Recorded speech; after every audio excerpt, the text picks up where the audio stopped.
Hey, horror fans, once again, it is me, the Horror Miser Monty G. It's time to review the third and final film in the X Trilogy franchise. It is MaXXXine. That's because Hollywood is a killer. Ha ha ha ha ha.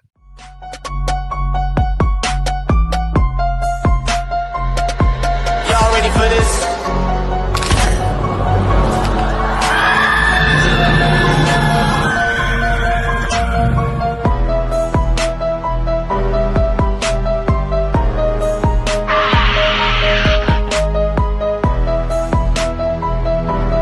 Hey, horror fans, once again, it is me, the Horror Miser Monty G. Now, MaXXXine is a 2024 American slasher film that was written and directed by Ty West. The film stars Mia Goth, Elizabeth Debicki, Michelle Monaghan, Bobby Cannavale, Lily Collins, Giancarlo Esposito, and Kevin Bacon.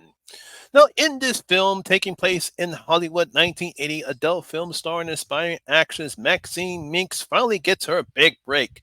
But as a mysterious killer stalks the starlets of Hollywood, a trail of blood threatens to reveal her sinister past. Oh, here we go. When the 2022 slasher film X, written and directed by American filmmaker Ty West, no one knew how popular the film would become, nor would be the first in a trilogy. We didn't really know. The film, which told the story about a film crew and cast arriving in a Texas rural farmhouse to make a pornographic film, who were eventually killed by the LA couple Howard and Pearl. Now, British actress Mia Goth played both Pearl and Maxine, received praise from her performance in the film. Because as we all know in that particular film, Pearl eventually and Howard basically killed off everybody except Maxine. Maxine was the only one who survived. Unfortunately, Howard died of a heart attack, and Maxine ran over Pearl after he tried to kill her. So that was basically how that film ended, with Maxine escaping and heading off to Hollywood. Now, at the time, everyone thought this was just a one-off slasher film, which was very good, by the way, until after the credits roll, we got a teaser trailer for Pearl. And we're like, wait a minute, what's going on here? What's this? We all thought it was a fake trailer, just like those fake trailers that we saw in Robert Rodriguez's films with Planet Terror and Death Trap. We all thought there was those fake trailers that we saw during that combined movie with Roger Rodriguez made, but no, it was a real trailer for a real movie. It's a prequel to Pearl. That's because I think, if I remember correct, I think Ty West and Mia Goth really liked the movie so much that they automatically decided to write and film Pearl immediately after X finished production, because they realized how great of a character Pearl was. So they decided to go on ahead and make Pearl.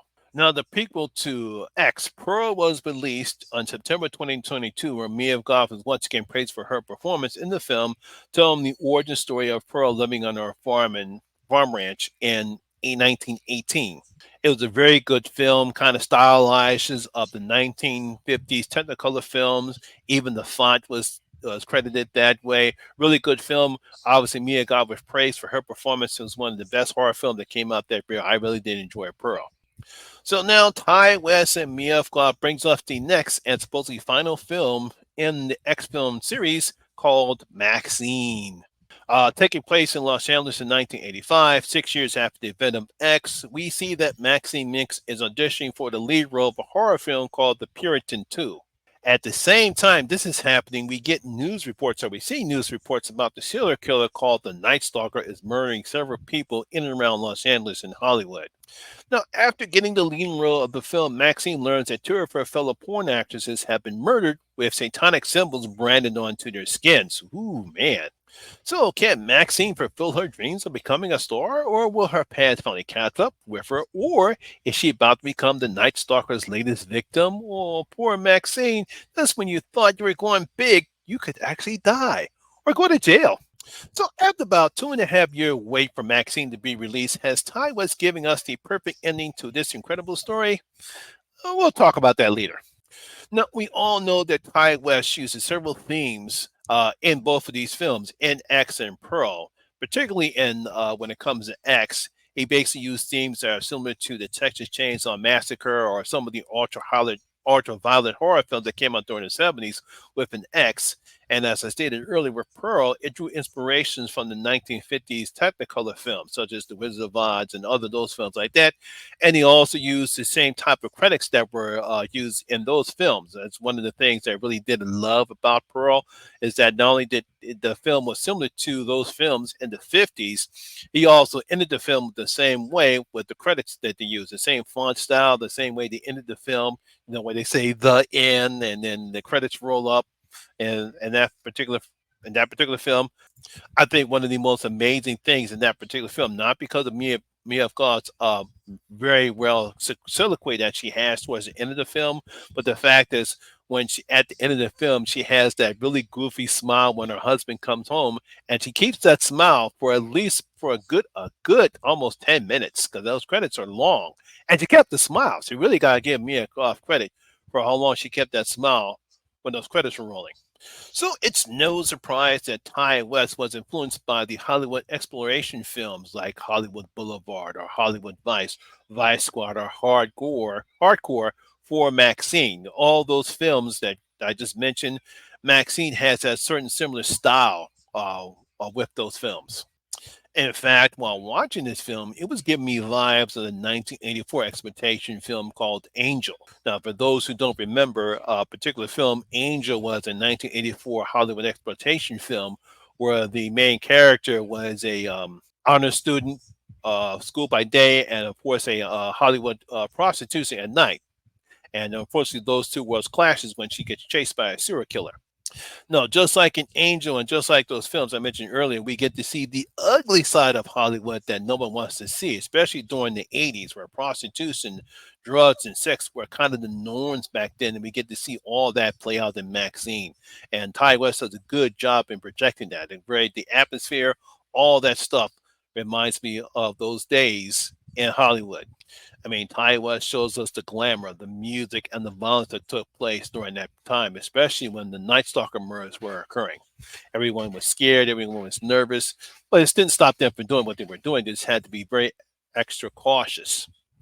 Now, once again, Mia Goth is excellent as Maxine Minks, a woman who is confident in her skills, defiant, but we also get to see a vulnerable side, especially when her past comes back to haunt her. In fact, I thought everyone did a great job in their roles, from Elizabeth Debicki, Moses Sumney, and especially Kevin Bacon, who plays the seedy private investigator John Labatt, who knows about Maxine's past. Now, if there are a couple of problems I do have with this film, and one problem that I have with the film, that it plays more like a thriller than a horror film, like those exploitation films like Angel that I mentioned earlier before. It's like, okay, this is good, but where's the horror? That's what I'm looking for. I'm looking for the horror. I mean, unlike with X and Pearl, where those horror films seem more in, where those films were more into horror, Maxine plays more like a mystery thriller film that has some horror elements in it. I mean, he does the one thing Ty West doesn't shy away. He doesn't shy away from the violence. We get to see some violent stuff that happens in this particular film, but it's not horror. That's what we want. X was a typical slasher film with their Texas Chainsaw Massacres. Pearl was a horror film. You played more like a 50 style, but it still was a horror film. We don't get any type of horror aspects in this particular film here. Where the film really fails for me is the third act. One, because it's so predictable and so lackluster, and it was no surprise to me at all because nothing really kind of happens. And I really didn't believe anything bad was going to happen to Maxine. Her life is not really any type of danger. If you're going to go that route, you want to at least make sure that there's some dangers going to happen to Maxine. But I didn't feel that she was not going to, anything bad was going to happen to her at all. Now, as good as a writer and director Ty West is, I can't believe this was the best idea he came up with, as I'm sure the audience, because I know I didn't forget who Maxine Minks really is based upon how X ended. I won't reveal that, but if you saw X and you saw the end of the film, you know who she really is. And I'm saying to myself, I kind of expected they were going to go that route, but this is the best you can come up with? Come on, Ty, you're better than that. Now, despite the predictable third act of the film, I still enjoyed the movie because, like I said, we got some great acting from Mia Goth and all the other actors, great cinematography. I love the feel, I love the atmosphere, I love the music. Definitely gave me vibes from the 1980s.